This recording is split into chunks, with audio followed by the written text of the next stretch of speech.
Graça e paz, vamos à oração diária. Santíssimo Deus, bondoso e magnífico Pai, mais uma vez aqui estamos reunidos no canal Uma Visão Além, Senhor, com os nossos irmãos internautas, aqueles que já se inscreveram nesse canal, aqueles que ouvem a nossa oração através dos vídeos postados ao longo da semana, aqueles que também assistem neste canal, Senhor, os estudos que nós postamos ao longo dos meses. Papai, a oração, ela é um privilégio, porque nela, através dela, nós temos o privilégio de conversarmos com o nosso Redentor, de dialogarmos com o verdadeiro e único Deus. É onde nós contamos as nossas fraquezas, as nossas falhas, as nossas transgressões, as nossas iniquidades, Senhor. É onde nós nos humilhamos, reconhecendo que somos falhos, que somos dependentes do Senhor, reconhecendo que somos como aquelas folhas que dependem da árvore. Quando uma folha cai de uma árvore, ó Deus, ela cai ao chão e rapidamente ela morre, sem a seiva da árvore que vai alimentá-la. Assim é o homem sem Deus, é como uma folha seca que o vento pega e leva, Senhor, até que ela se desfaça e se dissolva sobre a terra. Mas o homem que crer na existência de Deus, que crer que Deus é real, que o Espírito Santo também é real, que crer na existência do Filho de Deus, que crer no que foi feito na cruz do Calvário. Este homem é feliz.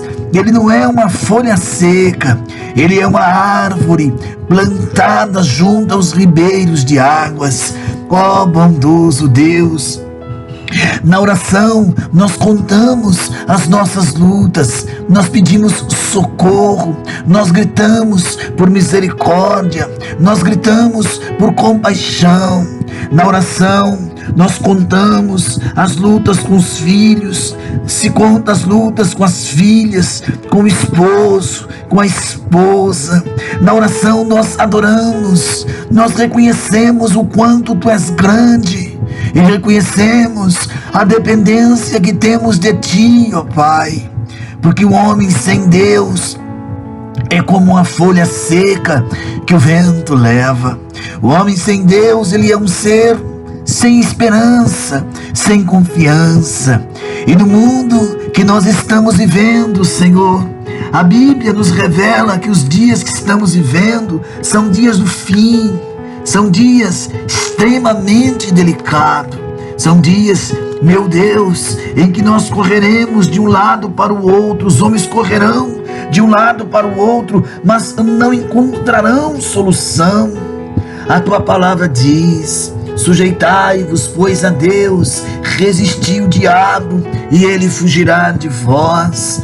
Sua palavra, que é gloriosa para aquele que crer, que é magnífica para aquele que crê. Santíssimo Deus, nós queremos pedir perdão dos nossos pecados, nós queremos pedir perdão dos nossos erros. Somos falhos, claro que somos, temos falhas, temos faltas, sim, nós temos.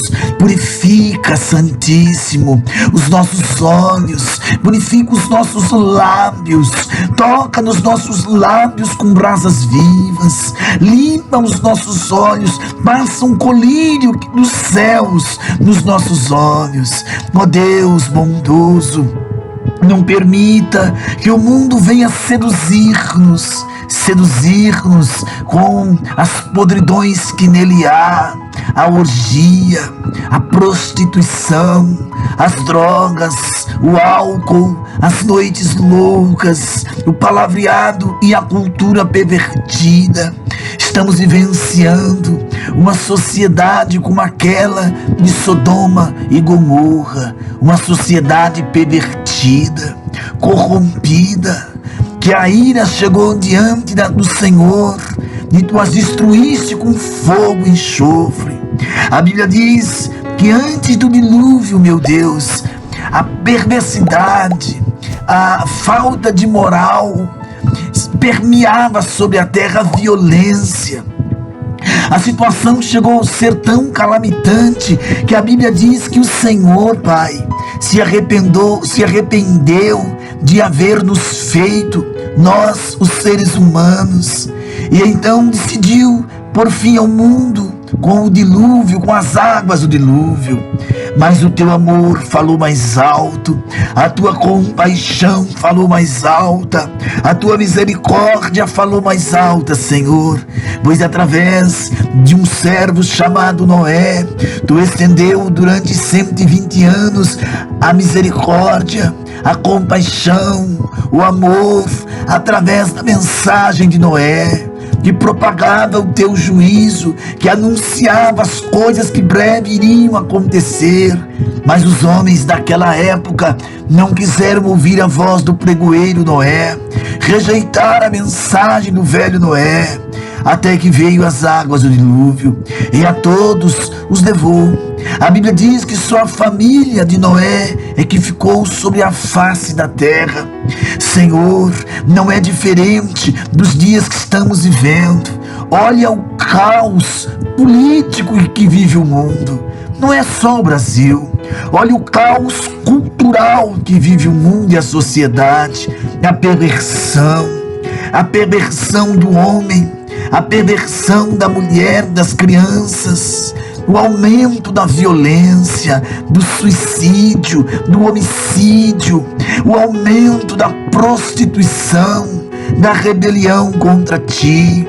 Por isso nós oramos, nos humilhando, Senhor, nos guarda, protege a tua família, a família de Cristo, a igreja verdadeira de Cristo. Quando eu digo igreja de Cristo, Pai, não estou me referindo à denominação X, à denominação Y, à denominação que eu pertenço, porque não são igrejas. Igrejas somos nós, os seres humanos que cremos em Jesus, que o aceitamos como nosso Senhor e Salvador. Bendito Deus, eu intercedo nesse instante por aqueles que estão enfermos. Tem muitas pessoas enfermas, lutando contra uma enfermidade do sangue, contra uma insuficiência renal, insuficiência respiratória, insuficiência do intestino. Senhor, quantos estão lutando contra um câncer, contra a enfermidade no estômago, na próstata, na bexiga, mulheres lutando contra um problema no útero, nas trompas, do ovário, na mama, contra o câncer de mama. Quantos estão lutando, e o Senhor é aquele que tem poder para curar a enfermidade. Jesus, se é a sua vontade curar, se é a sua vontade fazer, cura estas vidas, liberta estas vidas da enfermidade, da doença, da opressão, e traz a vida plena, a alegria plena. Traz, meu Deus, para a tua glória, para o louvor divinal do teu nome. Curando as enfermidades, eu repreendo as enfermidades em nome de Jesus. Senhor, tem outro tipo de enfermidade.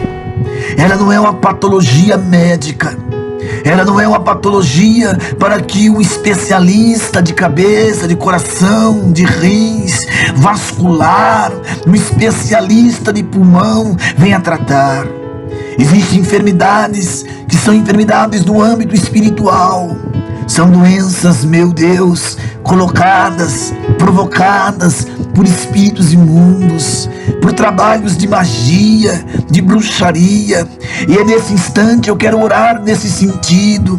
Sabe, aquelas pessoas que estão enfermas, mas essa enfermidade é maligna, que esta enfermidade, esse espírito imundo, seja ele repreendido em nome de Jesus. Esse espírito de enfermidade nas pernas, nos ossos, nos nervos, na pele, seja repreendido em nome de Jesus. esta enfermidade, meu bondoso Deus, que agora assola, Jesus, a mente deste homem, a mente desta mulher. Sabe, esse trabalho de bruxaria, de magia, para deixar essa pessoa louca, para essa pessoa perder as faculdades mentais. Eu repreendo toda a legião de demônios que tem deixado este homem, esta mulher louca. Espírito da loucura, sai da mente desta pessoa agora. Espírito da depressão, do desespero, sai da mente desta criança, deste jovem, desta mulher, deste homem, deste pai de família. Em nome de Jesus, Senhor, liberta estas vidas, nós te suplicamos. Traz a perfeição da mente, para que possam te louvar, te engrandecer.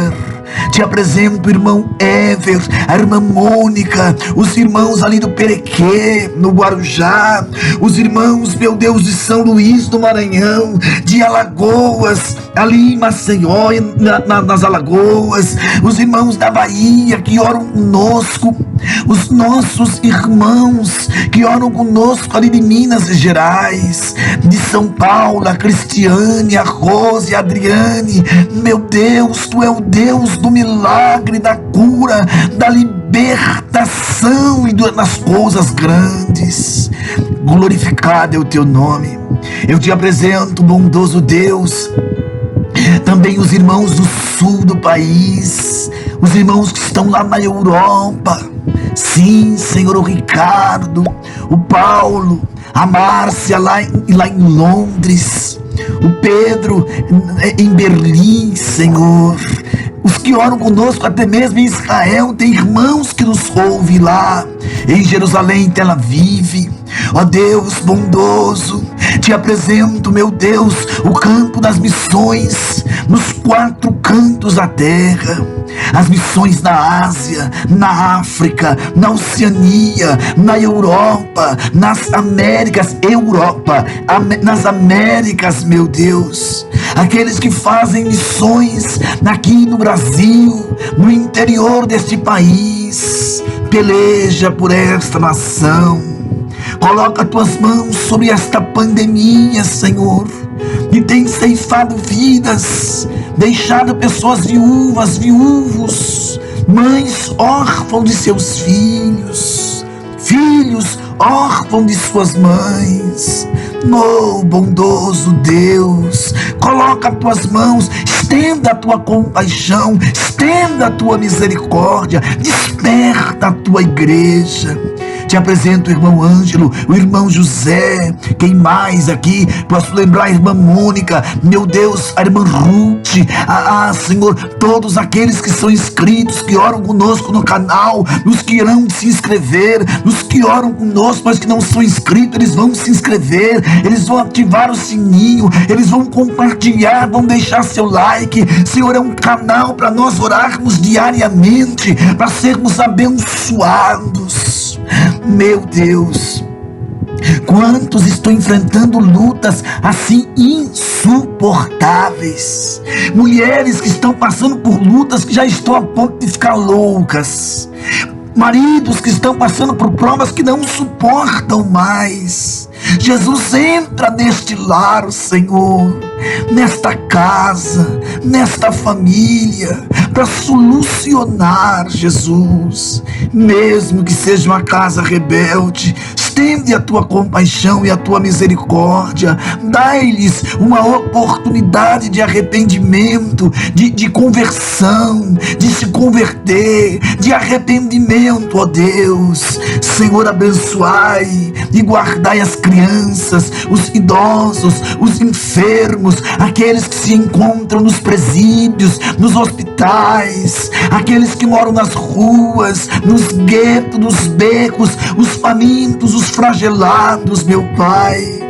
Te apresento todas estas vidas. Desperta a tua igreja, acorda a tua igreja, levanta a tua igreja, Jesus. Enxuga as lágrimas desta mãezinha, deste papai. Enxuga sim, meu Deus vivo, as lágrimas desta mãezinha. deste avô e desta avó. Em nome de Jesus, em nome de Jesus Cristo, é o que eu te peço, é o que eu te clamo, Jesus, no dia de hoje. Graça e paz. Amados irmãos internautas aqui do canal Uma Visão Além, vamos então ao estudo de hoje. O estudo de hoje eu quero falar da cruz, tá? É o estudo sobre o vazio causado por Deus. Estavam cheios de promessas. Outro dia, irmãos, eu li uma seguinte história, que um jovem americano de uma família abastada estava para completar seus estudos no colegial, e era de costume daquelas famílias ricas darem de presente um carro novo para o filho que terminava seus estudos secundários, né? O jovem e o seu pai gastaram várias semanas procurando um carro até encontrarem um que foi do agrado do filho. E na véspera da formatura do pai, na véspera da formatura, melhor dizendo, o pai deu presente ao filho uma Bíblia embrulhada para presente. O jovem ficou tão irado com aquele presente que jogou a Bíblia no chão e foi embora de casa. Nunca mais ele tornou a ver o pai. Foram as más notícias que o pai havia morrido que fizeram retornar ao seu antigo lar, quando ele soube que o paizinho dele havia partido. Enquanto estava sentado analisando os papéis das coisas que agora seriam todas suas, ele se deparou com um pacote rasgado da Bíblia que seu pai lhe dera na véspera da formatura. Ele removeu a poeira, ele desembrulhou a Bíblia e, abrindo a capa, encontrou um cheque administrativo nominal à concessionária no valor exato do carro que ele tinha combinado comprar com o pai. Enquanto meditava nessa história, eu fiquei pensando quantas pessoas deste mundo, meus irmãos, não têm tratado Deus exatamente da mesma maneira como aquele filho tratou o seu pai. Como isso estou querendo dizer, meus irmãos, com isso eu quero dizer aos meus amados, que jogamos no chão uma linha de promessas apenas porque não entendemos o significado das mesmas. Ou, muitas das vezes, meus amados, não acreditamos que seja possível a mesma de se cumprir. Muitos de nós, com razão, estamos cansados de promessas vazias. Aí eu concordo. Porque isso achamos estranho quando alguém vem nos dizer que podemos obter a maior bênção de todas, absolutamente de graça. Quando assistimos os programas na internet, nas redes sociais, tudo que as propagandas nos mostram, o que são? São promessas vazias. Mas com Deus as coisas são exatamente o oposto, queridos. Em vez de promessas vazias, Deus nos oferece o quê? 3 vazios que estão cheios de promessa. Vamos a eles? Hoje quero levar vocês, meus amados, a pensar um pouco sobre os vazios de Deus que estão cheios de promessas, todas atreladas à ressurreição de Jesus. Como disse antes, são 3 em número e estão lotadas de bênçãos. Cada uma dessas situações, meus amados irmãos internautas, está marcada por algo vazio. Esses vazios são uma cruz vazia, um túmulo vazio e um conjunto de panos de sepultamento vazios. Quer que eu repita? Eu repito. A cruz está vazia, Jesus não está mais lá. O túmulo também está vazio, Jesus não está mais lá. E um conjunto de panos de sepultamento vazios, não tem mais corpo para esses panos enrolarem. Note a sutileza, é exatamente o fato dessas 3 coisas estarem vazias, meus amados irmãos, que nos dão a garantia que as promessas de Deus são reais e verdadeiras. Bem, vamos analisar então, irmãos, cada uma dessas coisas. Vamos lá. A cruz vazia. Qual é o significado da cruz de Cristo estar vazia? O verdadeiro e mais profundo significado na cruz de Cristo, irmãos e irmãs, estar vazia é que nós temos a promessa que nossos pecados podem ser absolutamente, completamente perdoados, lançados no mar do esquecimento. Vamos ler Colossenses 2, verso 13 e 14.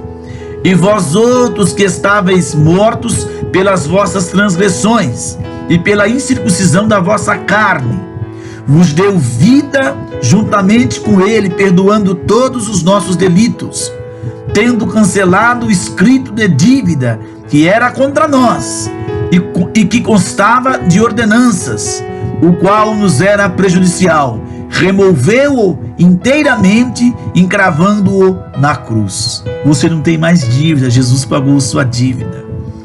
Isso quer dizer que estamos completamente livres da condenação causada pelo pecado. Jesus pagou o preço, irmãos, por nossos pecados, e nós podemos ser, sim, perdoados de todos eles, absolutamente de graça. Não é mesmo uma verdade? É uma promessa maravilhosa. Libertos de graça, você não tem que pagar voto, dar dinheiro aqui, dinheiro ali, nada disso, é de graça. Cristo te oferece de graça. Mas a cruz de Cristo vazia tem um significado adicional. Amados, foi na cruz também que Jesus triunfou sobre o diabo e as hostes e nos libertou completamente deles. Colossenses 2,15. E despojando os principados e as potestades, publicamente os expôs ao desprezo, triunfando deles na cruz. Hebreus 12, 14 e 15. Visto, pois, que os filhos têm participação comum de carne e sangue, desses também ele igualmente participou, para que, por sua morte, destruísse aquele que tem poder da morte, a saber, o diabo, e livrasse todos que, pelo pavor da morte, estavam sujeitos à escravidão por toda a vida. Queridos irmãos, dos soldados romanos que estavam ali presentes, todos sabiam que Jesus tinha morrido sobre a cruz. Por isso Pilatos deu ordem para que o seu corpo pudesse ser retirado. Pilatos ficou surpreso ao ouvir que Jesus já estava morto. Marcos 15, 43, 45. Vindo José de Arimateia, ilustre membro do Sinédrio, que também esperava o reino de Deus, dirigiu-se resolutamente a Pilatos, pediu o corpo de Jesus. Mas Pilato admirou-se de que ele já estivesse morrido, e tendo chamado o centurião, perguntou-lhe se havia muito que morrera. Após certificar-se pela informação do comandante, cedeu o corpo de Jesus. Mas antes que o corpo fosse entregue a José de Arimateia, uma prova final. João 19:34. Mas um dos soldados lhe abriu o lado com uma lança, e logo lhe saiu sangue e água. Sim, Jesus morreu, meus irmãos. Morreu na cruz, em meu lugar, em teu lugar. Mas ele não ficou ali pendurado como nos crucifixos que muitas pessoas carregam no pescoço pendurado. Ele foi retirado morto da cruz, percebe? Ele foi retirado morto da cruz, e a cruz ficou vazia, mas cheia de promessas, cheia de esperanças para vocês e para mim. Cristo precisava morrer por nós porque somos todos pecadores diante de Deus, e Jesus era o único, queridos, que podia pagar o preço exigido por Deus Pai para conceder perdão a nós, os pecadores. Nós chamamos isso de morte vicária de Jesus, ou seja, morte em substituição. Ele morreu em meu lugar, ele morreu em teu lugar, meu amado irmão. Eu e você merecíamos morrer por causa dos nossos pecados, mas Deus enviou o seu Filho para morrer em nosso lugar. A isso a Bíblia chama de amor. E esse amor é descrito assim, João 3,16. Porque Deus amou o mundo de tal maneira que deu o seu Filho unigênito, para que todo aquele que nele crê não pereça, mas tenha a vida eterna. O túmulo vazio agora. Jesus estava morto e sepultado, mas a preparação definitivamente do seu corpo para o sepultamento, queridos, ainda não havia sido feita. Porque como Jesus morreu na sexta, logo o sábado chegou. E quando nenhum tipo de trabalho podia ser feito, chegou. Porque os judeus costumavam naquela época, o começo das 18 horas e não às 0 horas como nós fazemos, eles já contavam o sábado, eles já paravam com tudo. Portanto, das 18 horas da sexta-feira, as mulheres tiveram que suspender suas atividades de embalsamar o corpo de Jesus, porque o sábado estava começando. Elas teriam que retomar para terminar aquele serviço no domingo pela manhã, meus queridos, no primeiro dia da semana. Mas quando elas retornaram no domingo pela manhã, várias coisas estranhas tinham acontecido, estava acontecendo no túmulo ao redor do mesmo. Os soldados romanos estavam inconscientes. A pedra que fechava a entrada do túmulo, ela pesava entre 1,5 a 2 toneladas. Havia sido removida. Com a pedra fora do caminho, elas resolveram entrar no túmulo e então, Marcos capítulo 16, versos 5 e 6, entrando do túmulo, viram um jovem assentado ao lado direito, vestido de branco, e ficaram surpreendidas e atemorizadas. Ele, porém, lhes disse: não vos atemorizeis, buscais a Jesus, o Nazareno, que foi crucificado. Ele ressuscitou, não está mais aqui. Vede o lugar onde o tinham posto. A ressurreição de Jesus, queridos irmãos internautas, traz consigo diversas promessas. Em primeiro lugar, a ressurreição de Jesus deu fim ao ministério da imortalidade da alma. Segundo Timóteo capítulo 1, verso 10, e manifestada agora pelo aparecimento do nosso Senhor Jesus Cristo, o qual não só destruiu a morte, como trouxe à luz a vida e a imortalidade, mediante o Evangelho.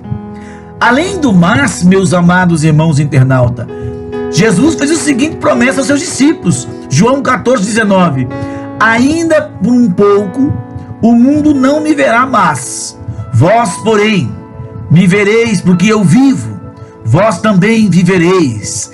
Não precisamos mais temer a morte, meu amado irmão. A mesma é apenas uma passagem, pois a vida continua com o Senhor. Sim, o túmulo está vazio, porque Jesus havia ressuscitado. Este, meu irmão, é o segundo vazio de Deus, que também está cheio de promessas, tanto o túmulo como a cruz. Vamos então para o terceiro vazio. Terceiro e último vazio de hoje. Os panos do sepultamento estavam vazios. Jesus foi enfaixado com um longo pano, um lençol, como era de costume da época, lá em Marcos 14,16. Este, baixando o corpo à cruz, envolveu em um lençol que comprara e depositou em um túmulo que tinha sido aberto na rocha, e rolou a pedra para a entrada do túmulo. As mulheres, irmãos, compraram os materiais necessários para embalsamar o corpo de Jesus, mas preste atenção, esses materiais eram aplicados no corpo, também colocados entre as faixas do lençol que revestiria, o corpo de Jesus. Vamos ler São Marcos 16:1. Passado o sábado, Maria Madalena, Maria, mãe de Tiago e Salomé compraram aromas para irem embalsamá-lo. Tá vendo? Embalsamá-lo. Mas conforme vimos acima, o anjo chamou a atenção delas para o local onde ele jazia, e nada mais havia ali senão o lençol que envolvera o corpo de Jesus. Quando os discípulos souberam desse acontecimento, Pedro, João, esses dois correram para o túmulo a fim de confirmar as novas. E a Bíblia diz, João 24:8: saiu, pois, Pedro e o outro discípulo e foram ao sepulcro. Ambos corriam juntos, mas o outro discípulo correu mais depressa do que Pedro e chegou primeiro ao sepulcro. Abaixando-se, viu os lençóis de linho, todavia não entrou. Então Simão Pedro, seguindo-o, chegou e entrou no sepulcro. E ele também viu os lençóis e o lenço que estivera sobre a cabeça de Jesus. que não estava com os lençóis, mas debaixo de um lugar à parte. Então entrou também o outro discípulo, que chegara primeiro ao sepulcro e viu e creu. Sim, os panos não apenas estavam vazios, mas um detalhe, meus irmãos, deve nos chamar a atenção. O pequeno lenço usado para cobrir o rosto do defunto não estava junto com o lençol. Ele havia sido removido sobre a lápide e colocado no lugar à parte, irmãos. Esse detalhe trouxe a fé ao coração de Pedro, que Jesus estava realmente vivo. E depois de ressuscitar, Jesus se apresentou aos seus discípulos, com os quais conviveu ainda por um período de 40 dias. Ele conversou com eles, mostrou suas feridas a eles, andou com eles, comeu com eles, ensinou muitas coisas a eles a respeito do reino de Deus. Vamos ler Atos capítulo 1, verso 3. A esses também deu de ter padecido e se apresentou vivo com muitas provas incontestáveis, aparecendo-lhes durante 40 dias e falando das coisas concernentes ao reino de Deus. Então, meu amado, a promessa contida nos lençóis vazios é que Jesus deseja iniciar e manter uma comunhão conosco agora, hoje, que dure a toda a eternidade. E a conclusão do nosso estudo: se pela fé acreditarmos nos vazios de Deus, então a promessa da cruz vazia é que podemos comparecer diante de Deus completamente perdoados. Ele também garante completa liberdade. Ele vai garantir completa liberdade do diabo e dos seus demônios, que não podem mais nos tocar. E a ressurreição de Cristo traz em si a promessa da imortalidade e da vida eterna, que podemos desfrutar ao lado de Deus ou até mesmo separado de Deus. Eu creio que é melhor ao lado de Deus, né?